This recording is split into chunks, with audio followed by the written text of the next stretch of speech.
and today we bring you the incredible story.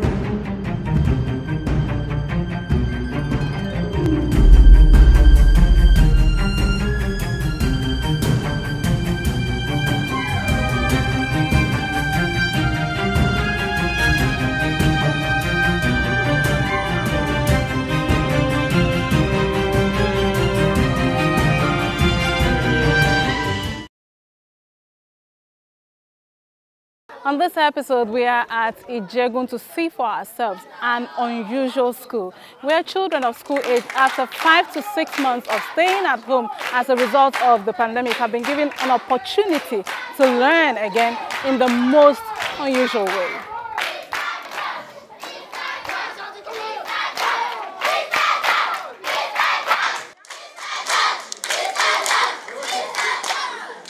We are in Ijegun today. We've been to different communities. We've been to about 9 communities, and this should be the 10th one. And what we are all about is about bridging the learning gap. Before the pandemic, that we have noticed a learning gap between the schools, the children in the public schools and the private schools. Now, fast forwarding to the time of pandemic, where within 4 or 5 months, the children are totally cut off the learning platforms.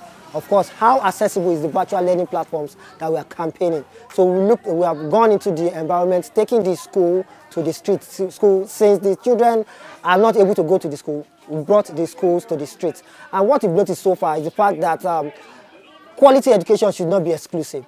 And we feel in these locations we have raw talents, and what we need to do is just to expose them to these learning methodologies, and that's what we do. Bringing quality education to the rural areas and taking education to those children that have been cut off from the virtual learning experience. We talk about the gadgets, we talk about power and everything. How accessible are these things? We discovered that a lot of children, they don't have access to these things. So why not bring those things closer to their environment? And that's what we are doing. For me, I teach mathematics, and there's another fun way of teaching mathematics, which is abacus. And that's what I have exposed the children to. And within the space of 45 minutes, what they've achieved, what they've learned so far, they've learned what is called finger maths. And they'll be able to count from 0 to 99. And they'll be able to do little additions, little subtractions. And there's something they also get to develop, which is the tactile skills. So how to manipulate their fingers independently, how to do things independently, that is, using both sides of their brain, coordinating both sides of their body. Some exercise that we do what is called brain gym, little exercises that they do to wake up their brain and to open their mind to learning, and that's what we have done today. So it's been fun going to these communities, it's been fun seeing these children because they are all ready to learn. It's just for us to bring the education to them. Once we bring that education to them, they are ready to grasp, and that's what we have done today. Good, so where is the unit hand? Yes, so what number is there? 8. 8 what? Thank you. 8 units. That's good. We met with a few parents whose children have found this new school. In this area, honestly speaking, there is no lesson. And the lesson we have is very far from here and it's expensive. I'm not working right now, but someone that's supposed to come and take my children for lesson, he is saying that he is going to collect, per one person, that is going to collect 2,000 naira. And I have like 5 kids here. And in this lockdown, where would I have that kind of amount of money to, to pay it? And it was not easy for me. So because of that, because of money issue, these kids have been at home with me. And eventually, I was inside. My wife called me. My wife told me about this unusual school. So I was like, no, it's a lie. It's not true. Honestly, I didn't believe because I was inside. I said no. I walked down to that place myself. So I saw some kids there, and I saw the teacher, see the way they were teaching them. Then I came back home. So I now told my children, I said, no, there is a lesson there.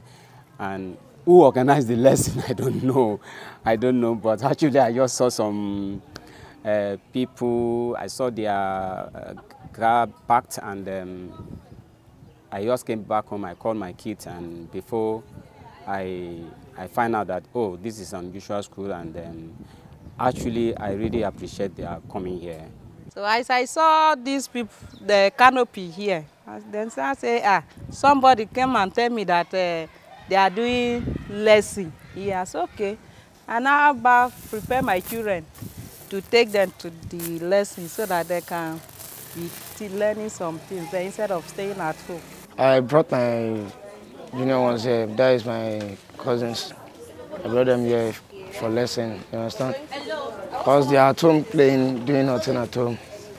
So we want them to be part of the lesson. That's why we brought them.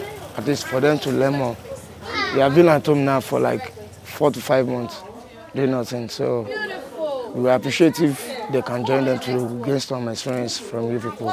And as teacher Olori said earlier, the children are ready to learn, and we saw that eagerness and keen interest displayed. Abby, come and paste it for us. Where should we paste it? Okay, Abby said we should do that. So after the number 8, what number is next? After number 8, what number is next? 9. After number 8, what number is next? 9. Are you sure? But I'm thinking it's number 4. Are you sure it's not number 4? Okay, so let's look for number 9 on our table. Number 9, where have you gone to? Number 9, where have you gone to? Is this number 9? Yes. Are you sure? Yes. But it looks like number 3. Is this number 3? Okay, look closely. So what do you have? 21. 21, good. Ready. I'm taking it again. Are you ready? Yes, the first number is what? 21. Good.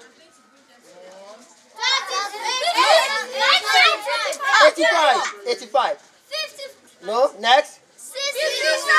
56. Next. 8. Thank you. 50. Thank you. 74. Come on. Miriam looks somewhat distracted and sleepy, but an attentive teacher George gives her a place in front instead.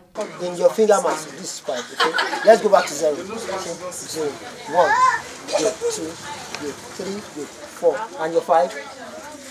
So, take it. So let's go again. 0, 1, 2, 3, 4, and your 5. Good. So your 6, 5 plus 1, 6.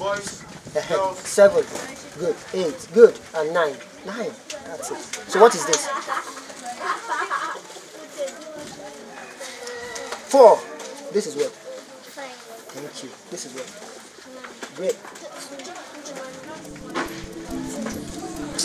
Take it. No, double. Give it to me. Okay. Good. And as the learning continues, more pupils are arriving and waiting for chairs to sit on.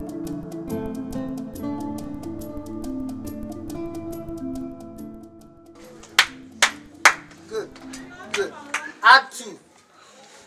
Thank you. Add another 2. That's it. Take away 6. Uncle.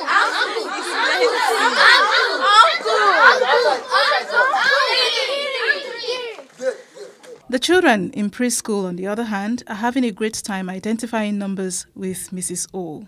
It's really been an unusual experience, as the name implies, here at Unusual School, where we get to engage the children in learning activities. Now, from the day 1, even up to the day 3, it's always different kind of experience we have here on ground. Now, what I actually teach is elementary maths. And here at Unusual School, I help them get good concepts on their number sense. I help them walk around their numbers. There's a whole lot of children having this fear and tension for math. So catching them young at the very early age is what I do. So I get them used to their numbers, relationships and patterns all around their numbers. Now we work with lots of things around us that the children can easily relate to. We'll try to avoid abstract activities. So everything is real here. Cardboards, we try as much as possible to improvise. We make use of their body parts, we make use of things around them, things in their homes they can relate to, and come back the second day and they are all screaming, Mrs. O, I was able to identify this and all of that. And they are really cool kids. Yes, so each and every one of them learning under the same condition, under the same environment, without discrimination of any kind, has helped some of them to, if not all of them, to unleash those potentials inside of them. At the preschool section, we work with children between the ages of 3 to 5. Yes, 3 to 5. And definitely at the end of every class, we treat them to a snack time. Yes, and that's one of the good times of being in the preschool section. While these voluntary teachers strive for qualitative education for these children, they are faced with challenges as well. It has been so hectic for us to sustain this model of open learning schooling for us, because it's not more like teaching the children. We have to motivate them, because learning has to be a cycle of motivation and instruction. Okay, so the motivation part is the provision of what we make for them: water, snacks, the canopies, the chairs, and all those things are cost on us. And we're running this project from our own individual pockets and from selected friends who believe in this initiative, who believe in the cause we are trying to advocate for, and which is the cause of bringing quantitative and qualitative education to the indigent people in Lagos State, okay, while we'll travel around places. And we've been to 7-8 places already, and this is like the 9th location. We are moving. Our vision is to reach out to 10,000 children, and we're currently at the ratio of 1,000 children. So you can imagine the mass size left over. Add 7. Take away 5. Good, good. Thank you. That's it. That's it. That's it. So, yeah, that's it. Take away 2. Good. Thank you. You can see now, you've gotten to the pace. But with Mrs. O's class, there is never a dull moment. Everyone say Mrs. O. Mrs. O. Everyone say super cool. I love you all. Unusual school. And different forms of learning is continuing all the same. Now, part of what we teach them, apart from the traditional subject in school, which is part of why we call this unusual. Unusual in the sense that we bring in ideas and teaching concepts that they don't learn in school. We teach them finger mathematics, which is the abacus mathematics, then the literacy, which covers the grammar and other parts. Then we also have what we call the bottle craft now, and logic. Now for the bottle craft, obviously we know Lagos is synonymous with flood, where you have our gutters blocked by bottles. So what we teach the children is to create meaningful objects with bottles. Now the value chain of this concept is you are giving them cognitive thinking, you are teaching them project-based learning where they get to create solution for a problem in their community. So we go about teaching children how to recreate things using bottles. This is a flower vase from today's class. We teach them various things. Apart from that, again, in continuation of what we do, we have what we call the learning pack. Okay. Now the learning pack is because we run the 3 days model of schooling. Now we want to ensure that learning goes on apart from the 3 days. So we give them this learning pack every week. Now this learning pack shows 4 subjects: literacy, numeracy, and logic. Now each of the topics in this learning pack is gotten from the national curriculum, where we design learning activities to reflect what the children should be learning per week. So for instance, I'll give you a very good example. We give a community of children this learning pack for week 1 for this Friday. Now the next Friday we retrieve it back and we administer week 2 learning pack. This is week 1 learning pack, this is week 3, this is week 4, and we keep going like that. Imagine having a learning sustainability with this concept. It is so unique. Beautiful, right? Right? This is beautiful, right? So what do you think this is again? So you can put it beside your TV, beside your bedside. Now what we have just done is to solve a problem for Lagos State. Instead of having bottles littered inside our gutters, we are taking these bottles and creating things out of these bottles, meaningful things out of these bottles. We empower the children with all kinds of knowledge. Okay, part of it is what I call social etiquette in terms of sitting position in public areas. Okay, for the girls, like this, cross your leg, and like this. Now for the boys, you sit upright and you don't tilt your body and you don't slouch. So you see that 1 is on the left, which is your tenth. 0 is on the right, which is your unit. So right hand is unit, left is tenth. So,